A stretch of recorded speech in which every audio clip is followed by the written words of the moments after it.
Hello, and welcome to Recapping with Delora and Ashley. Please follow us on Instagram, Facebook, and Twitter at Recapping Podcast.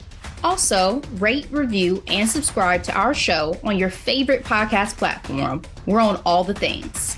We want to hear your thoughts on the movies and shows we review.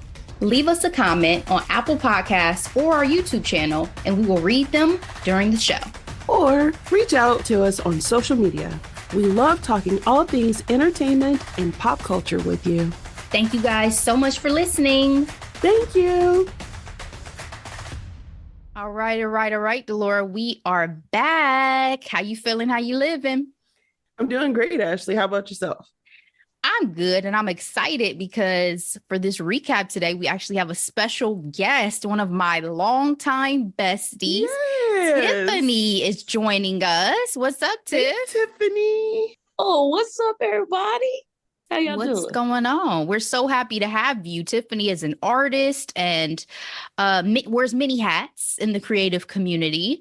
And she is on today to join us for a recap of Dancing for the Devil, a 3-part documentary currently available on Netflix. This, I don't know about y'all, but these cult documentaries just like suck me in. They really do. And we've had this conversation before, Ashley. I used to look at people crazy. I'm like, why are y'all into true crime? Like, what is it? Because, like, you know, serial killers or unsolved mysteries.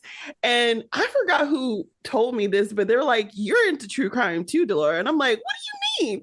And they're like, you like cults. And I'm like, I absolutely do. Yes. Anything with a cult, I am right there. And when I tell you, after watching this particular documentary, it's borderline formulaic at this point. It is. It's like grooming, like child molestation and grooming. Like you hear the pattern.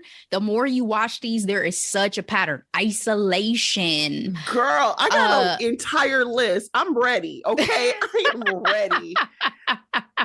Public shaming, snitching. Girl, we got a list. Tiff, what about you? Are you a fan of the cult documentary genre? I absolutely am. Not to mention another documentary, as we're talking about one in particular, but I got drawn in because of the 20 Kids and Counting. They're behind the Duggar family. Yes. And what was going on with their son and their daughters and just the whole combine. So that was I guess it broke. I guess I gave up my documentary or cult documentary virginity to the Duggars. Oh my. Scientology for me.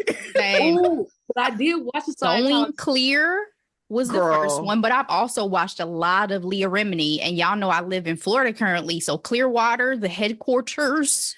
We honeymooned there, and so we had no idea that it was headquartered there. So we're like driving around, and I'm like, the main place is right there. I'm pretty sure Tom Cruise's son lives around the corner from that mofo. Easy. But no one tried to convert us. I will say that. So they didn't have pamphlets. People were not on the corners. Well, you know what I mean? Right. No one was overly nice. You know how you go on vacation and people want to be your friend? No, that didn't happen. I think for me, it was The Vow was a big one. Like one of the eye-opening, I can't believe that people follow this random man's doctrine. And then even Escaping Twin Flames, I watched that one too. And it's just crazy how easy it is to manipulate people when they're in vulnerable times in their lives. Absolutely. And I think that's the thorough line for me is like, I just want to see so that hopefully no one can get me in the way that they be getting people. You could have a loss of a close loved one. You know, you're going through something with your parents, with your partner, loss of a job. Yeah, it's like anytime they just hit those sweet spots of getting people. They do. Girl, wild country. That has been delivered from a cult. I was the one that did get caught up in the grooming. Oh, really? And it's called the apostolic religion. So you're considered apostolic as my training in ministry and did the bulk of my ministering has been within an apostolic church. So my training, upbringing, my entire 20s, I wasted in church and at church conventions. When I was 26, and that was 10 years ago because I'm 36 now, my biggest goal in life was to become a bishop in the Lord's church. That was my goal. That's why the Duggars for me was the religious cult documentary that drew me in, because when I was watching that, they were using scriptures from the Christian Bible. Yes. To back up the things that they were doing, to make how they were treating women, how they were operating, to make it seem right. And I was like, I feel like there's been scriptures that's been manipulated in my life to make me bend and bow and beg and plead just to be used or accepted. And just I have a whole story. I know we're not here for that, but just the whole up and down of my religious leadership was nothing but grooming. It was nothing but dangling a carrot in front of my face. Like, you can't preach and you're not anointed if you do this or don't do what I say, or if you don't give this much in tithes or love offering, if you don't show up and that. So, but I came from a vulnerable situation. My family was very, very dysfunctional when I was coming up, had absolutely no stability. My mom was workaholic and my dad was a drug addict. I was practically raised by my grandmother. And I was always searching for that family aspect because I had friends and other people in my life that had a family, that had siblings, that had cousins, that had people that they called their own. And so that was my point of vulnerability, is I would literally make my church family my family. And crazy. So yeah, it's very common within the Black community. We are all Black women speaking today, where Black families have always used the church to form community, right? It was always a safe haven, especially to avoid all the quote unquote riffraff in the streets, whether it's sex, drugs, and rock and roll, Well, even back in slave times, it was the only refuge we had to escape the brutality and to keep our spirits up. Yeah, exactly. The promise that we will be free after death is what slavery, religion, so in depth in slavery. Yeah. And it's a lot of that remnants is still so valid, even in our gospel music. Like, if you hold on, we'll see God. And not to say that I'm not looking forward to paradise and a mansion in heaven, but it's like, what can we do in this life to, find joy, happiness, and peace through God's love? Because his other children are doing fine too. And I say that meaning like non-Black people. Yeah. Yeah. So how am I gonna get some of that? Yeah. Well, I think this was a great way to really bridge into the conversation, and definitely want to hear more about you guys' thoughts and your experiences, because a lot, especially Tiffany, of what you're mentioning in terms of your experiences with kind of getting integrated in and making your church home your family happens to these folks who get involved in the Shekinah church in this documentary. So let me give a quick summary. Young social media influencers signed to a management company that promised them fame for a price. This docuseries explores the 7M Films controversy. Cast: we have the Wilkins family, Melanie, Kelly, and Dean. We have Kevin Concrete Davis, Kalia Gray, Aubrey Fisher, Kylie Douglas, Melanie, and Priscilla Lee. And then we have featured but did not participate in the documentary, James B. Derrick, Miranda Derrick, and Robert Shin. Reviews: Rotten Tomatoes, critics score 75%, audience score 39%, 69% of Google users gave this documentary a thumbs up. Tiffany, if you had to give this a grade, what grade do you think you would give it? That's a hard question because I'm a scenic artist. So as a documentary itself, I would give it a C. But as far as like content, I would definitely give it an A. Okay. What about you, Delora? I give it a B minus because I need more. I mean, don't get me wrong. The thing that was fascinating about this particular documentary is it borderline felt like it was happening in real time, right? Yes. It's very new, very fresh. The Very premise alone, fresh. though, was absolutely ridiculous. I'm like, a dancing TikTok cult? I'm like, you gotta be freaking kidding me. There is no way. But, just as Lin-Manuel was able to make our founding fathers rap, this worked out. This panned out. Everything should have said this wasn't going to work, but it actually did. You know what I mean? And I'll say after the spoiler alert why I didn't give it a higher grade. So I haven't written down a grade myself, but I guess I give it like a B. To your point, I think for me, I just wish I had a little bit more resolution, but I know that that's nothing that is to the, against the folks who are doing the documentary. They are documenting what is happening and trying to shine a light on this church and the shenanigans that have gone on. But a lot of the other ones I've gotten a chance to watch, like The Vow and stuff, there is a little bit more resolution. You know what I'm saying? Like there's legality, there's things that are going into it. Yeah. And so I feel, verdicts. I feel a little bit more like, okay, I know that there's some justice being done. Whereas this, where is the justice, because I told you, Delora, and I may have mentioned to you, Tiffany, one of the reasons why I wanted to recap this is because this is the first cult documentary I've seen where primarily people of color and Black folks are being really reeled in and impacted. And the fact that it's impacting people in the entertainment community, especially, matches obviously what we usually talk about here on ReCappin. But I just found it to be so upsetting to see these young Black men who had all this ambition and potential, and to see them get kind of sucked into this world, it was just really sad and upsetting.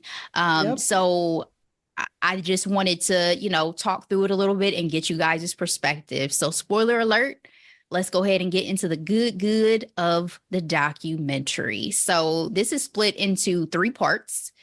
Part 1, I just kind of want to set the scene a little bit. So this, again, focuses on the relationships between a group of dancers and content creators and the Shekinah Church in LA, founded by Pastor Robert Shin. We hear the story of the Wilking family. We have sisters Melanie and Miranda. They moved from Detroit, Delora's hometown, out to LA. I saw that house. They are not in Detroit, but yes. Okay. In the burbs. Detroit adjacent. Metro area. Yeah, they moved out to LA to pursue their dancing dreams. And in 2022, again, talking about fresh, the family did an IG live sharing their story of being cut off and blocked from Miranda's life. Miranda's life seemingly changed when she got involved with fellow dancer James Derrick. James had been working with a videographer whose father is Robert Shin. We actually get to hear audio recordings of Robert throughout the documentary, and his church is discussed and seen by many as a cult.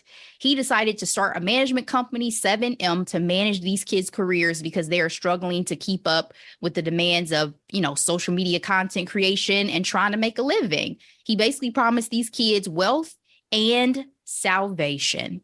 So ladies, let's get into it. First of all, would y'all trust mixing business with your spiritual guide and leader in this way?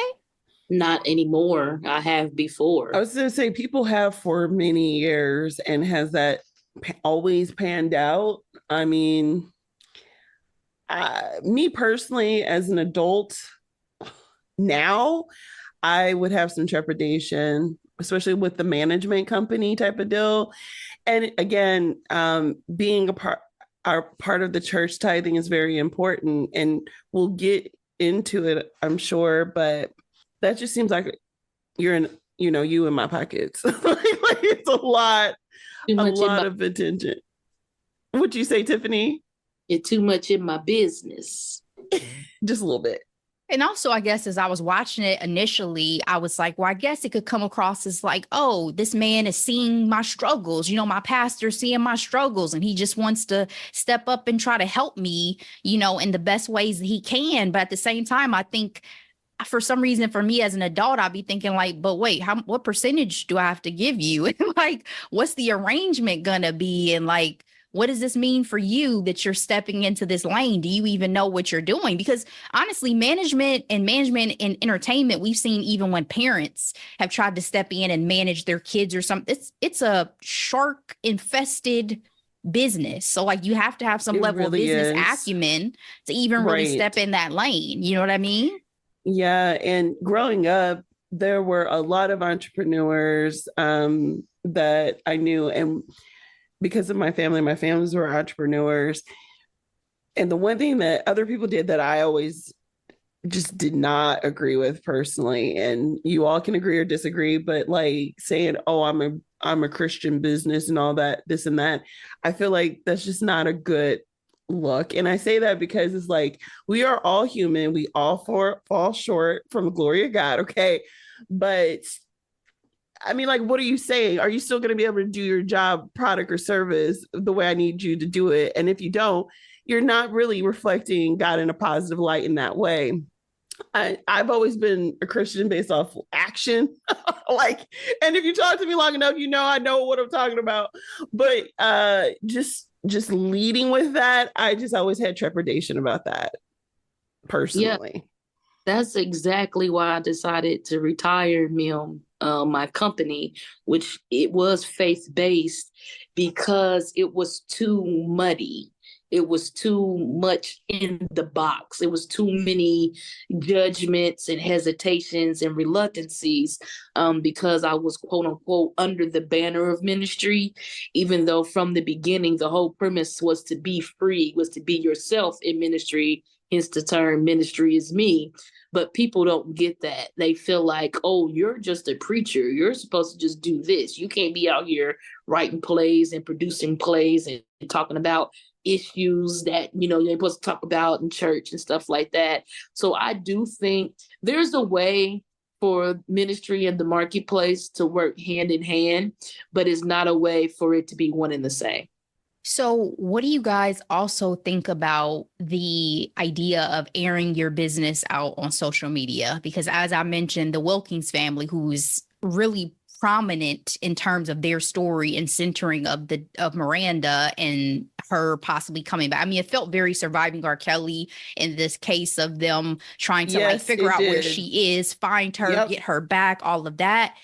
And so one could see that they would have used it and been like, well, this is our only access. Melanie, her and Miranda had been popular on social media at one point together. So she knew that she had an audience to bring this story to. But what do you guys think about that tactic of like using social media to kind of bring this story and airing out your family business in the public arena? Ashley, watching this film, I realized that Gen Z is just a whole nother generation in how they move, how they operate. And it ain't got nothing to do with me. You know what I mean? Like they grew up with cameras in their faces in a way that we did not. Yeah. So this is just another avenue for them to get the word out. And obviously, again, the premise that it's like, let me go out to Hollywood to be a dancer and get caught up in a dancing call on TikTok, dancing to old freaking music. You gotta be kidding me. Like, what? My mama would have smacked me. Like, get your butt home. Like, I think that's one of the hardest things to take too. And I want your feedback on that in a few minutes, because these were grown adults by the time they made these decisions. So their parents were helpless. They were, but they were very young though. They were but in terms 20s. Of like intervention, like any type of real intervention, there's like, the police can't do anything. Yeah, true. Organizations can't do anything because they are consenting adults. And that has to be just soul crushing. It truly is. And I'll say this one last point. I think the part that is so jarring or so just out of this world is you were dancing less than maybe 30 seconds in a freaking video. Like, it's like you're seriously making these tiny little videos all day just for what? Like, I don't know. I guess I don't get I know we all want fame, but I guess I don't understand social media fame in that way. So for me, I can definitely see it from all perspectives, the perspective of the parents, the perspective of the dancing professionals that went and voluntarily became involved with this agency. And I also see it from the perspective of the outsiders looking in, right? So from the perspective of the dancing professionals that sought out this agency, or they willfully engage and, contribute. So with social media, especially TikTok, so we all know what happened during the pandemic, the big social media boom, you doing stuff on TikTok. Not only is it fame, but it's money. Like, it's money Yes. that we can't even, Money. millennials. And I learned the other day, I'm a geriatric millennial. I don't know how I feel about that. But as millennials, we can't even phantom what it's like to get a check for $40,000 in 1 month, or to get an endorsement deal to where all of a sudden I'm wearing Nike and now I am making $1 million a year. So what we consider as the outsiders, as the little 30-second preview, and yeah, it was fun and, maybe nostalgic to us, depending on the song, you get my like, and we're gone.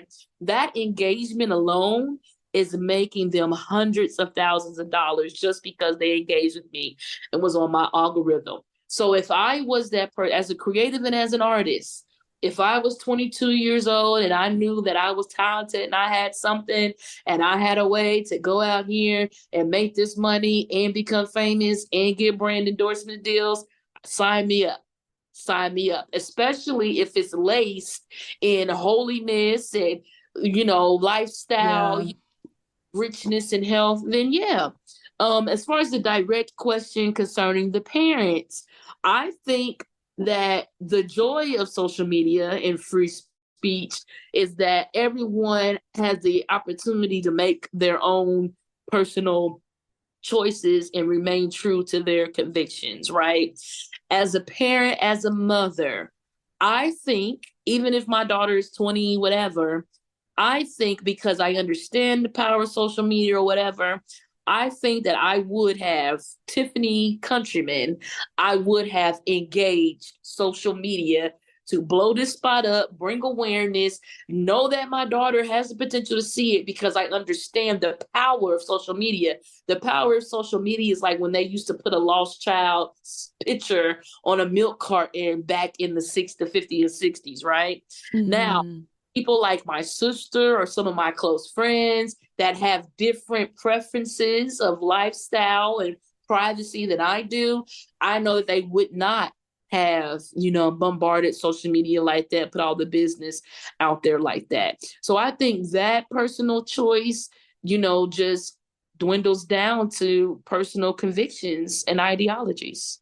And I think you hit the nail on the head talking about the amount of money that they were able to make from their social media engagement, right? Because even Aubrey is mentioned as making almost 40 grand for like a Burger King commercial or something like that. You also have a lot of these folks who start off just TikTok stars. They end up getting so many opportunities. There's the one D'Amelio family who were able to springboard success into a reality show and kind of be the de facto next Kardashians. You had the one young lady who did, the show's not great, but me and Delora recapped like He's All That she started, and she's been in multiple projects literally off of just, they were actually not even originating dances. They were just recreating dances, which was a whole nother conversation about the theft of Black creatives on the platform and all of that, right? So we don't have to get into all of that, but I do think we are in the social media era, right? Where, to your point, Tiffany, they made a decision that was based off of what they thought was going to bring the most eyeballs, and it worked. Because not only did it work to bring awareness from folks like the journalist from Rolling Stone we see in this documentary, it also brings awareness to the dancers who are a part of this organization. And they hear this and they see this and they see the switch up that Robert suddenly does, where he's on defense mode because you Girl, have people that are coming after gaslighting. him. Yes. And they're like, oh, things started changing. And we started recognizing that, things weren't the same and the way he was speaking changed and all these things. So from their perspective, this definitely worked out in their favor. So a big turning point in the documentary in their relationship with Miranda was her not flying home to attend her grandfather's funeral. And this goes into a portion that I wanted to get you ladies' feedback on about the whole concept of dying to yourself. Whatever you want or need, you need to die to it, because when you die to something, it'll come back to life and resurrect. We hear Robert saying in an audio recording, you're not a disciple of Jesus until you die to your loved ones. And a former Shekinah member also says they were taught you have to die to your family to save them, essentially, so that they go to heaven. What were you guys' thoughts on this whole concept of dying to yourself? Have you ever heard this before? Absolutely.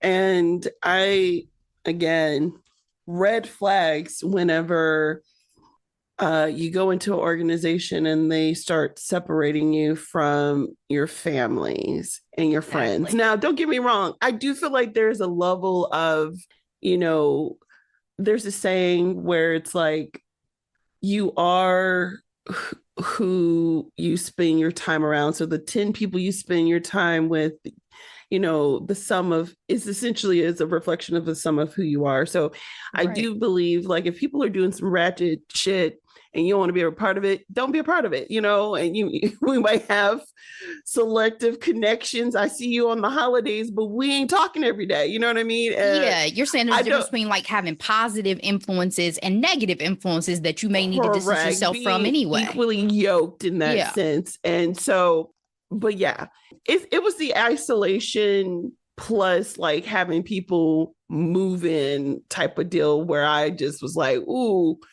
red flag, red flag, red flag. You know what I mean?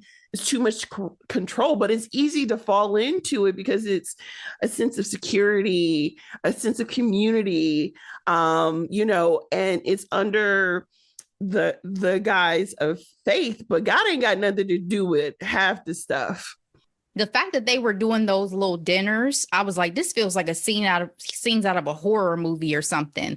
Like where you go for the first time and you don't realize you're getting groomed to be the sacrifice. I was like, that's what it felt like to me. Tiffany, what were your thoughts? Oh, yeah. So the dying to yourself is definitely an overall theme in the religious community, because for Christianity, for example, it mirrors the sacrifice that Christ made on the cross. Because before he went to the cross, he was in the Garden of Gethsemane asking God, do I really have to do this? Please take this cup from me. So a lot of theologians and preachers suggest that was the hesitation, the rebellion, the disobedience to where he had to push against himself, push against his flesh, being 100% humanity and 100% divinity. So then we are spoon-fed as Christians or followers of Christ or believers, however, they're titled, that in order to be Christ-like, then you have to make the sacrifice of dying to yourself. You're supposed to love what God loves and hate what God hates. And you're supposed to put God first. But for us in this 3D dimension, in this dispensation of time, that equates to putting the pastors and the church first, because God is not tactile. We're not able to see him, smell him, or feel him. But however, the man or woman of God is the ones who represent and stand in the gap of God. So it is a technique of grooming to where using, because there's a scripture, I don't know what it is, but to where we're supposed to die to ourselves, which means that we give up all of our own desires, our lusts and desires. We give it up to follow what thus saith the Lord and or the man or woman of God. So yeah, I've heard this before. Do you guys feel like in any of your religious experiences over the course of your life that you have ever been pressured to be removed from your family or your inner circle in any way? Me personally, no. Absolutely. Several times I have. And how did you combat that or deal with that? I mean, honestly, I had a mental breakdown because I was literally fighting myself. Because after a while, once you hit about 30, I give it the latest, you really come into yourself.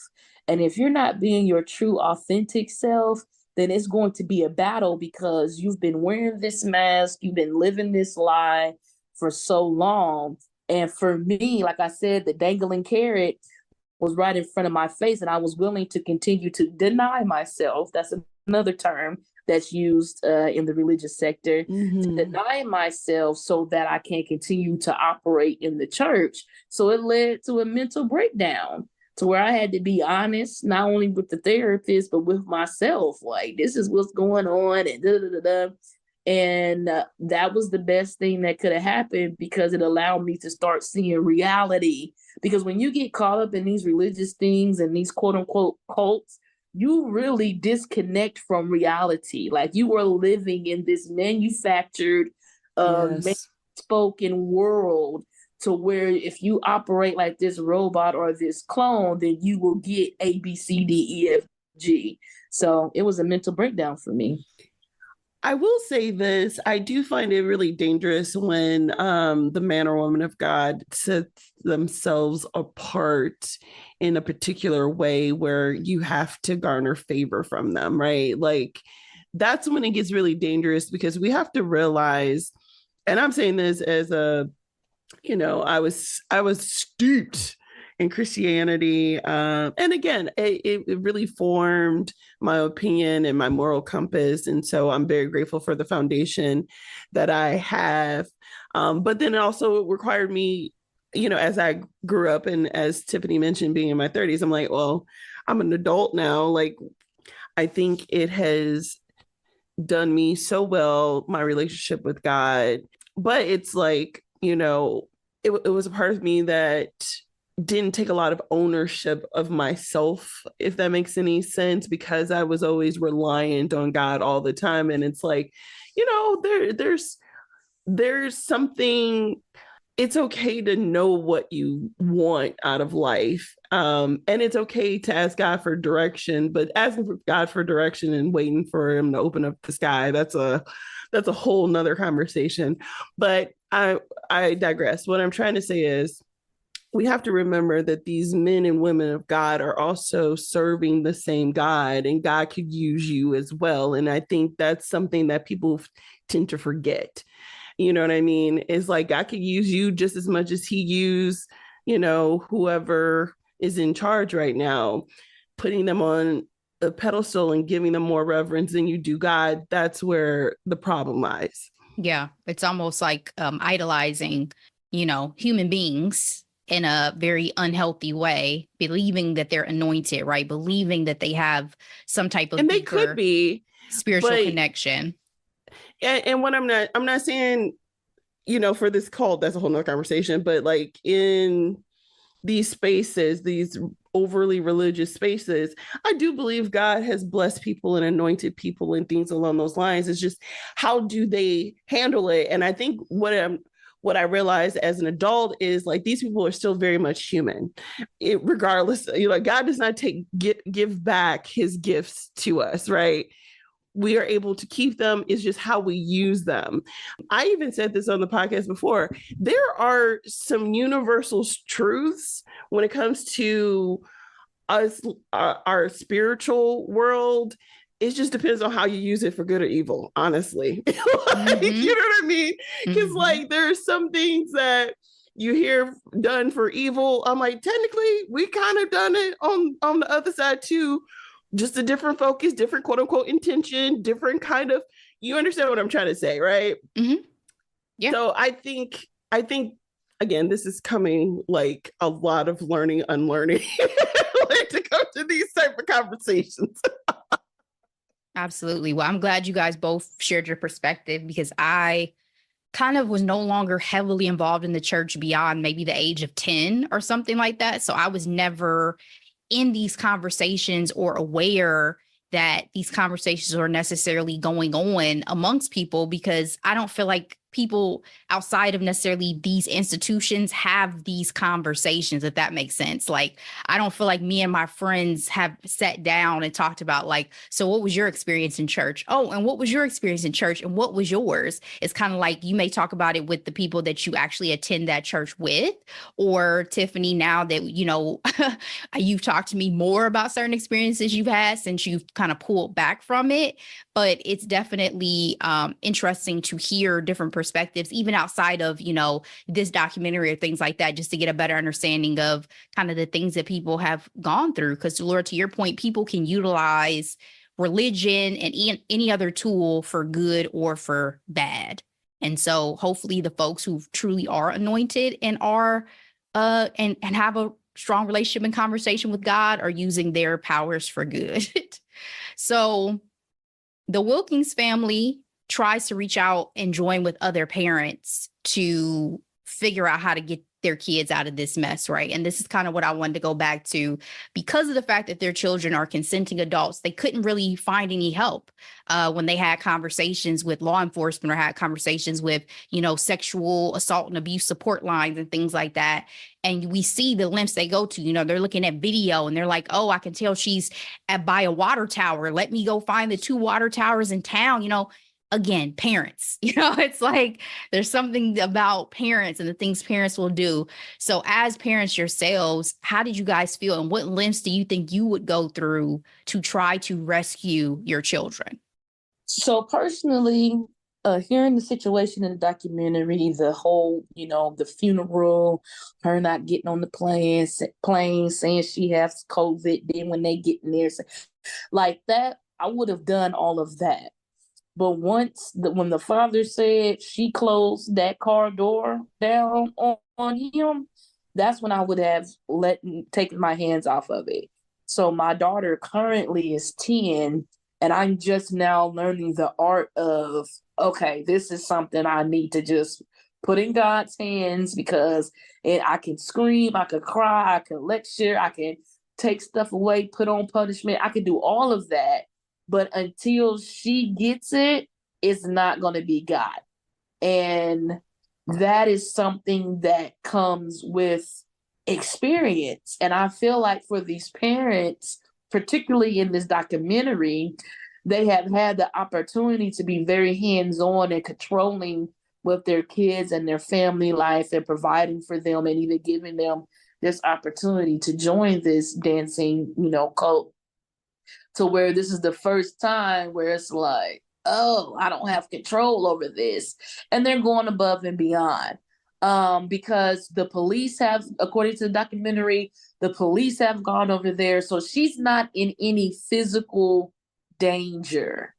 So you cannot control someone's mind. So I think I would have done the initial, let me pull up what's going on, something ain't right, state my position and my piece, but then I would have had to let it, you know, be in God's hands because of the age. Now, if she was under the age of 18, then I would keep pursuing it to the fullest extent. But once you become an adult, your choices are your choices, unfortunately. Yeah, all I can say is after watching this particular documentary, I just started praying immediately that nothing like this would come between me and my family, because it's absolutely heartbreaking, because you do feel helpless. The only thing you can do is pray and have faith that it'll come back, but your child will come back, but there's no guarantee if they're convinced and convicted. You know, honestly, again, after watching this, one of the things that was really important in my growing up in church that I think is valuable, we used to have a declaration that we would say, and it was like, our people within our church, our family, our community are not easily swayed, meaning we're not easily, the prayer is essentially like, Lord, bless us, Lord, not to be weak-minded in that way. You know what I mean? Like, I shouldn't say weak-minded. I mean, just easily manipulated. There's a way that we said it that I'm like, well, I'm going to pray that over my daughter so that she'll have like the opportunity to, be aware of her surroundings and feel like she has the freedom to remove herself from it, if that makes any sense. I think this may be the reason why I don't have children at this point, because watching this documentary and not being a parent, I was just thinking, like, what would I do? What would stop me is more probably the appropriate thing for me to say, because yes, I know that they're adults, but I think I would fall in line with the parents that are actively pursuing the relationship relentlessly. Like, we even see Nick, one of the dancers, his parents retire in order to be more on top of trying to get back in touch with him. The R. Kelly situation, the one daughter who's still in it, her parents try to show up every time they think she's even going to be around and be visible. Like, I think I would be that parent, possibly plus, because the whole idea of, like, when you have kids, it's like your heart living outside your body. I know how hard I go for, like, my family and friends now, let alone if I had kids. Lord spare me. Like, I don't think I would be the one, because I do think I would go to the ends of the earth and be stressed, because it would kill me if I'm Miranda's parents and I'm like, I tried to talk to her and she was a wall and I'm only seeing a shell of my child that I raised, that I gave birth to. Like, oh my gosh. It also made me realize, it's like, I also want to be in a position where, as a parent, I've proven myself enough to my child for them to be like, if my mom is telling me to take another look at this, I'm going to reconsider it, or give it the side eye, or at least come home and let's just hear her out. I would hope so, Delora. I hope Amara has her wits about her at all times and would not let this level. But it kills me to see that it's people who were once so close to their family, because you think about, like, yeah, when I have something exciting that happens, I call my brother, I call my mom, I call this person. And to think that those bonds can just be severed so severely over this period of time with this brainwashing is upsetting. I don't know what other word to use. It's incredibly upsetting. I was going to say, but again, it's young, impressionable people. Because that was another question I have. I'm like, what is up with this congregation? There are no older people. I mean, it seemed like it was a lot of young people. Am I wrong? You know what I'm talking about? I think in this case, they're getting them young, but in cults, that is not the case. Like, that may be this documentary, but if you see some other examples of documentaries, it was not just about them being in their 20s. Even some of the ladies who got involved with the situation with R. Kelly, some of them were in their 40s.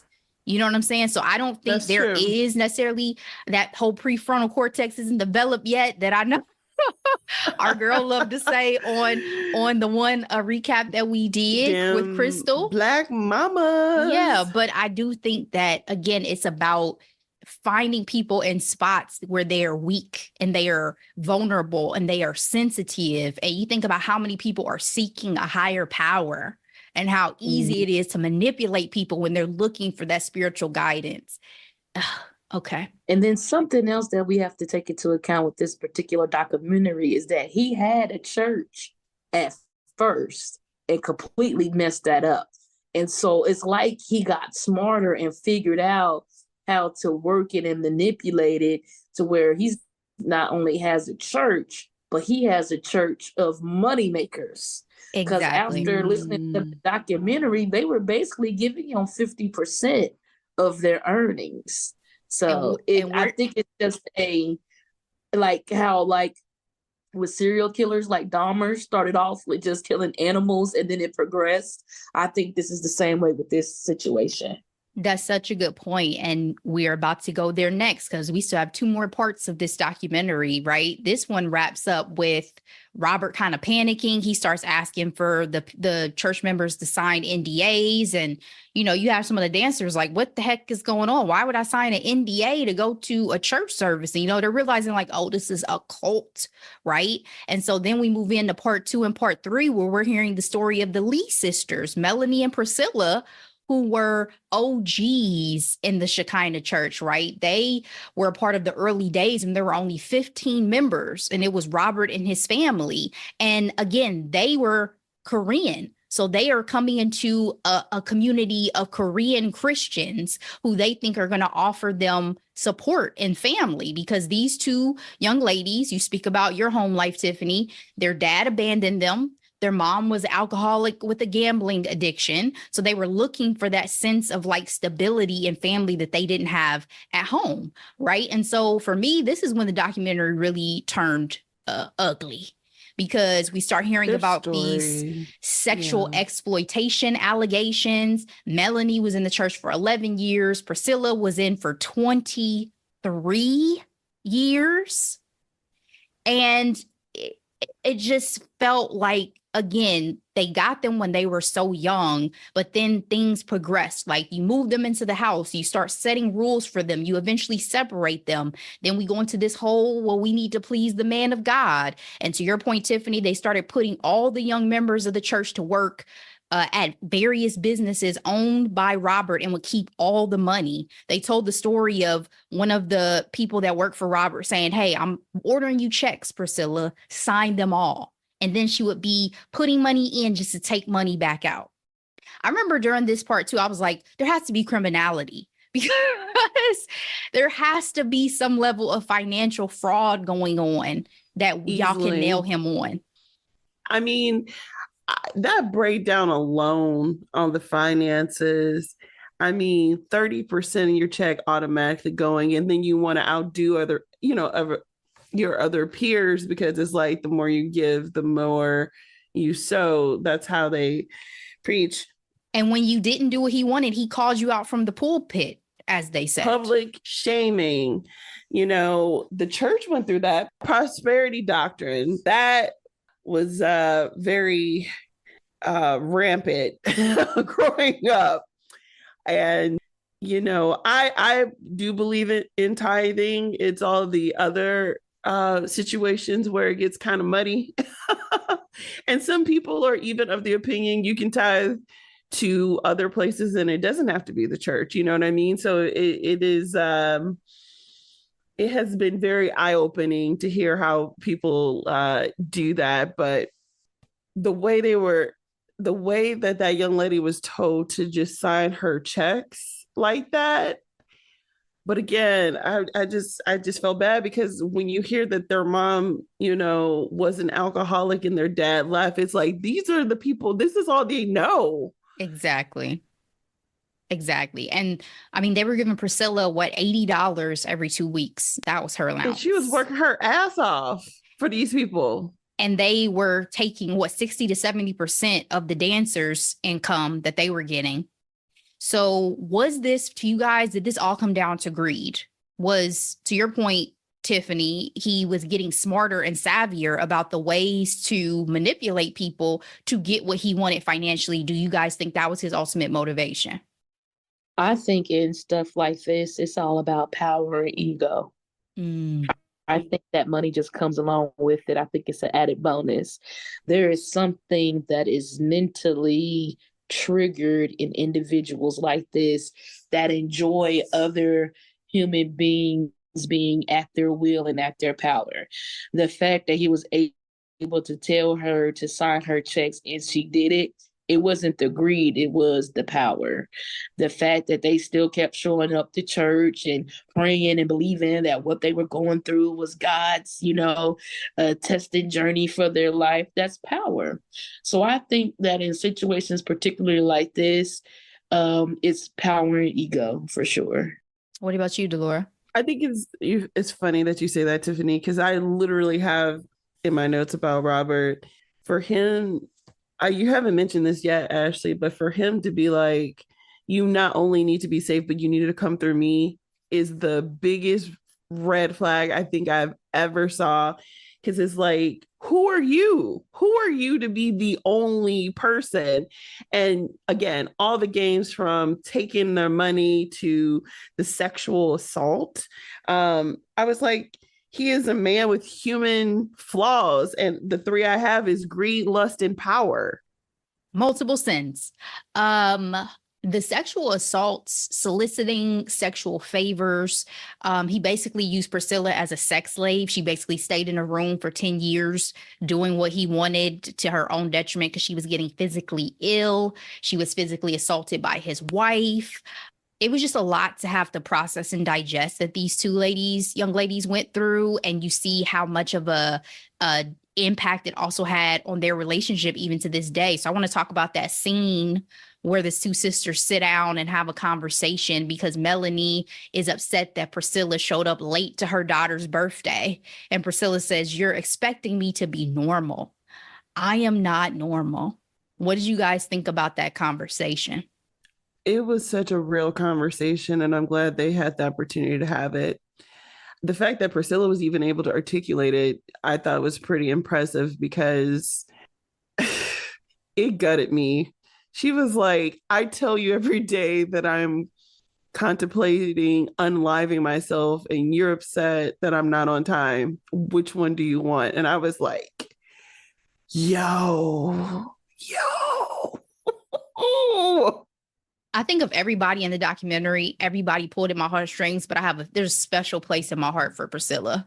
Like, I really do think she needs some deep therapy to ever be able to move past what she was put through. She went in so deep though. And like, I can attest, being an older sister, she put the weight of her family on her shoulders, the salvation of her entire family on her shoulders. I'm bearable. The fact that she even admitted when we first are introduced to her, she's like, "There's a chance that I could go to hell for this, but I'm out." You know what I mean? I was like, because she was living in hell. I mean, you were living it on earth already. The fact that this fool said, "You're being purified, so you need to spend more time with me." Disgusting. Ugh. He had some Jeffrey Epstein techniques with the whole, "Can I get a massage?" And springboarded that into sexual favors, and then even tried to get Melanie to sleep with another church member before all was said and done. Yeah, we're definitely seeing the consistencies in these stories that are being exposed. For me, the conversation, it just showed me the two different sides of trauma. For some people, it's the procrastination, running late, not wanting to go, not going, not answering, not showing up. And for others, they have to be in control all the time because they were so traumatized. They didn't have any control over what was happening to them, what was being told to them. So when they regain that control, I'm in control of everything. And that means I'm in control of my sister's schedule. And there's no reason why she could not be here to her niece's birthday party on time. So, after, going through therapy myself, and as Delora mentioned earlier, the unlearning and the relearning of things, there are different ways that people respond to trauma. Some are a little bit more palatable and some are a little bit more, societally pleasing. But there are different responses. And I think that we saw that in real time during that conversation. That was great, Tiffany. I think that was summed up beautifully. And also what I was thinking was just give her more time. Like, you've been out of this for like 10 years. Can you give your sister a little bit of time and space to go through all of the stages, because she's grieving this departure as well. She even was still, as we heard her in the documentary, listening to his sermons just to try to cope mentally with the fact that she had been a part of this for so long and the trauma that comes along with then having to separate yourself, right? So it's like, just give your sister a little bit of time. But I also want to talk about this conversation real quick Priscilla had with her daddy, because even though it was in Korean, I was like, girl, this is for every child who's ever had a shitty parent right here. Okay. When she said, "You ought to feel ashamed," I felt that in my spirit. What about y'all? It was her "don't touch me" for me. Don't touch me. Can you even call me your daughter? Isn't your daughter somebody you raised? Took me out. I felt that. And I feel like a lot more men need to have those real conversations with their daughters, because a lot of fathers are under the illusion that just because I quote unquote provided for you, or I showed up to a recital every now and again and yada, yada, yada, that they're a good dad. And that's just not the case. And I think that we need more conversations to where honesty is the center and that people's feelings are pushed to the back burner. Talk about it, Tiffany. I've been watching Gerard Carmichael's reality show a little bit on Max, and his relationship with his parents. When he took his dad out, ooh, you talk about brutal. You talk about uncomfortable. You talk about real. I was like, yo, there's something to be said for, as an adult, trying to be respectful of the relationship you have with parents, but still keeping it real about the effects of their decisions and their parenting on your life. And I don't think I've still figured out the best ways to navigate that. So it's interesting and impressive to me to see other people and how they are going about like that journey, for sure. So Priscilla in part 3 decides to sue Robert. Okay. Because again, there has to be some financial, issues going on that he's stealing. And, the Lee sisters, they also get in touch with these dancers and with the Wilkins family and all these folks. So everybody's kind of come together and are working towards trying to bring Robert and this organization to justice. Robert ends up suing Priscilla and all them first because he hears about it. But at the end of the day, they're able to serve them and kind of move forward with the lawsuit. What they're not, unfortunately, able to move forward with, and I think this goes into our point about not really feeling like there's much justice yet, is the sexual abuse allegation side, right? Criminal charges have still not been filed against him because you have the idea of, we need a strong case, right? We need a whole lot of women to come forward and kind of want to talk about this. And then you have the victim blaming and the fact that victims feel like they're not going to be believed. Or even to Priscilla's point, I'm just going to go talk to a random cop who is just a regular Tuesday for him. And he doesn't care about what I've been through or is not necessarily going to take me seriously. And so I think you have a lot of that. But just to kind of wrap up, I would love to hear what you guys' perspective is kind of when this is all said and done. We have, again, this pending lawsuit that Priscilla has filed, but you also have these dancers and the Lee sisters and the Wilkins family, all these folks who are trying to rebuild their lives to a certain extent. You had a lot of these dancers who were saying they had lost the joy for dance and they're trying to, figure out what they want to do next. You hear Kevin say the church is tainted for him now. What were your final thoughts about how you think these folks are going to be able to move forward with their lives, if they are really able to move forward with their lives? I think that, first of all, I think that is going to have to happen like any other of these predators in these cases, is that once one person sounds the alarm, that many others will follow. And I think that we're going to see that in this case in particular, because this documentary is, really gaining traction. Mm-hmm. And those who have suffered legitimately at the hands of Robert will come forward, and it will have no other choice but to crash and burn with others that we've seen here in the past that shall remain nameless. So I think that, yes, they will be able to move forward. As far as losing the joy for dance, I just want to say, if they ever watch this, hi, I'm Tiffany, nice to meet you, that it's okay. Because that's exactly how I felt about preaching. I loved the art of preaching. I was a very good orator. I knew how to craft a sermon, present a sermon, listen to sermons. And I actually went through a grieving period where my lust for preaching was gone. And I had to figure out, who am I? What do I really like? What do I really like to do? So I don't want to use the term get over it in a insensitive way, but in order to move forward, sometimes you have to get over things and let them go. Maybe if in the future the passion will come back, but sometimes trying to hold on to something does more damage than just letting it go. I have to say, Tiffany, throughout this conversation, I've been in awe, and I have heard the preaching. I hear it in some of the things. I'm like, oh yeah, there it is. It didn't leave you. Oh, She's laughing, y'all, just so you know, she's laughing. You know, church hurt is a very real thing. It is a term that I've heard in recent years. I don't remember hearing about it growing up, but people get hurt and they recoil and they go away. I feel like what's important to remember, and this is part of, again, I was not in a cult, but just learning to be a Christian living this life. I believe that God is perfect. I think God is the designer of our lives. I feel like he has an influence in what we do. But anything that's made by man, there will be flaws. And that's including the church. And so I feel like it's important to recognize that and see it for what it is.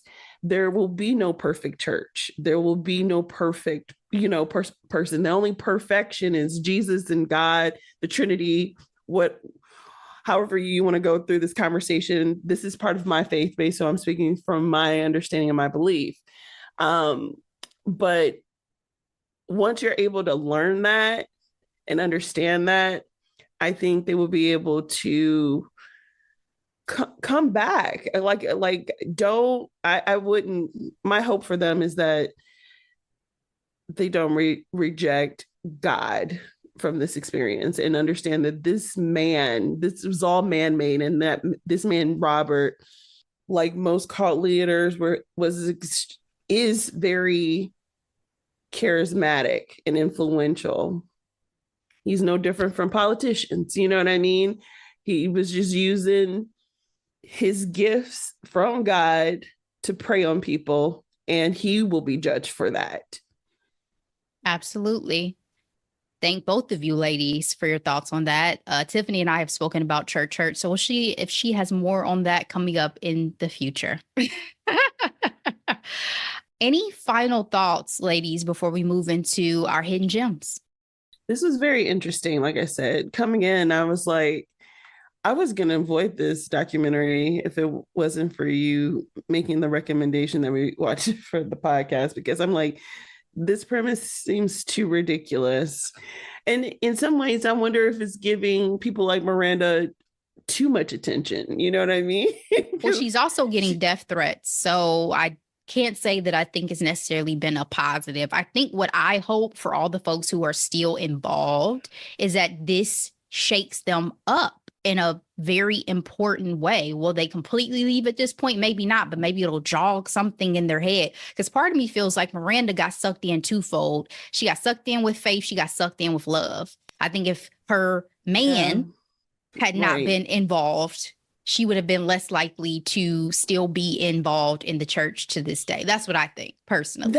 And so I low key, just a small fraction in my head, believe, yes, she did a lot of things with her family and with her sister, but maybe she just wants to do her own thing and she ain't even thinking twice about leaving them behind. Some people are just like that. I don't think everyone is, but she might like the freedom of not having to do everything with her sister. I don't agree with it. She could, but I think she's heavily involved in that cult. So sorry, go ahead, Tiffany. Yeah. I think that this is just a case of someone finding themselves, but having all of this to their, hands and resources with with justification of not to listen to my parents. Like this feels good to me. And it has to do with God. Why would I say that you're right and I'm wrong? No, you're wrong and I'm right. So to me, it gives her reason to stand, on business even, firmer, because it's that journey of finding yourself and figuring things out and realizing that there are some things that your parents may have said or done that was not quote unquote right, but I think it's just magnified. And now what we're seeing, have Delora, how you said that it was just a crazy premise. Now we're seeing post-pandemic cults. Now we're seeing 21st century cults. They're no longer stuck on a combine without any type of now we're seeing it play right in front of our face. So I think that we're just we're living in a great time right now. We're witnessing a lot of cultural shifts. Like we're right in the middle of it. And I think that one of those things that 20 and 30 years from now, that's going to be talked about and researched in sociology classes and everything. So yeah, that's what I got to say about that. And I also want to say shout out to Marquis. He was a real one. He was, with that baseball bat. Yes, sir. All right, so let's move into our hidden gems. Tiffany, you got a chance to go see a preview of The Preacher's Wife musical. Can you tell us a little bit about that experience?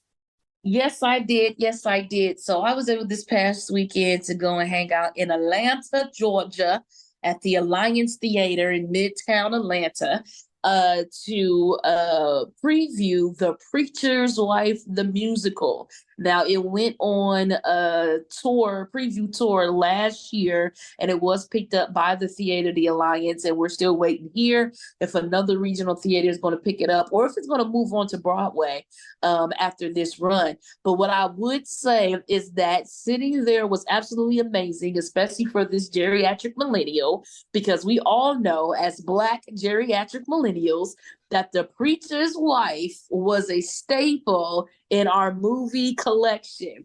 Not every only Christmas steal, okay? Every Christmas Why is steal. it not on streaming? That's what I want to know. You know, money and licensing as well. But anyways, so, you know, to be able to see that movie play out on the stage was absolutely breathtaking. Every one of them mugs can sing. The ensemble, the stars, I mean, they can sing, the props, the staging, the ambiance, everything was absolutely perfect. The only con that I have is that the night that I went to go see it, Amber Riley, who plays the lead, the Whitney Houston character, was off that night. You know, I guess equity rules or whatever. So I got the understudy, and she was amazing. She was amazing. But you know, I wanted to see her, but I did get a chance to witness the great Loretta Devine on stage, who, you know, we in the Black theater scene hailed her as an OG, you know, back when Dreamgirls first hit the stage. So, so it was amazing. If you can see it, go see it.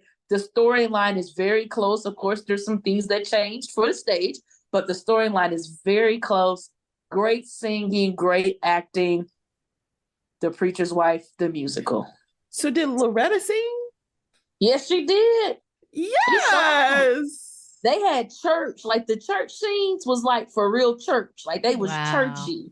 Wow. But yeah, she sung because it's a musical. So, you know, most of the dialogue is singing. And then also she had a couple of solos and a couple of features. But she played. Oh, so she was in it. Mom. Yeah, she played the mom. So yeah, she did her She thing. was in the original film. So she's like, listen, I am truly the OG of this cast, baby. Truly. And I think she might be an executive producer on the show as well. So, yeah, very good, very good. I was super excited when you told me you were going to see this show. I was like, I didn't even know that there was a Preacher's Wife musical. I don't know where I've been. Titus Burgess does the music. Like, I'm super excited to check this out. I cannot wait. Yeah, The Preacher's Wife is one of my all-time favorite movies. Y'all know I'm a love Whitney Houston. So, of course, but I cannot wait to see it. So thank you for sharing a bit of your experience with us. Delora, what do you have for hidden gems? I have one this week. It is Will Smith's interview on Hot Ones.